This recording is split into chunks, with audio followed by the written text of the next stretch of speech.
There has been protesting nationwide after George Zimmerman was found not guilty. Right here in Chattanooga, people are marching in protest of what they're calling racial injustice.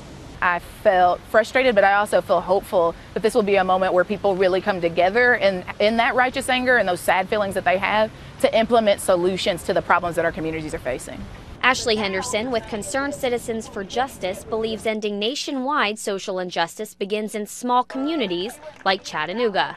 Along with other protesters at this event, Henderson says it starts by recognizing the root causes: white supremacy and capitalism. It's my role as a white person to help end white supremacy, and I believe that the profiling and murder of Trayvon Martin was a result of white supremacy, no matter who pulled the trigger. What I would hope people would recognize is that white supremacy is a structure that hurts all of us, and what we hope is that black people and white people alike that say racism shouldn't exist will come together and work in solidarity with us to dismantle it so the system stops existing.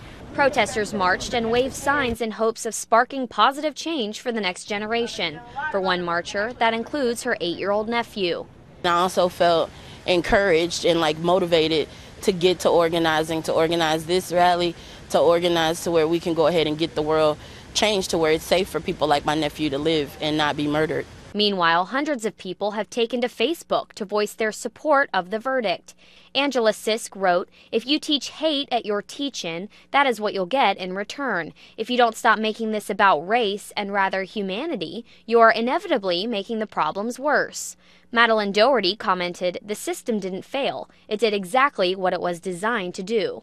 And Daniel Teague said, "A jury did its job. That's how the judicial system works. I will say this, and it's a fact. Had the roles between Zimmerman and Martin been reversed, you would have never heard a thing about it on the national news, and it for sure wouldn't have been a nationwide coverage trial."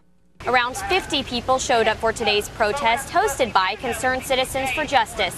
At Miller Park in Chattanooga, Kelsey Bagwell, News Channel 9.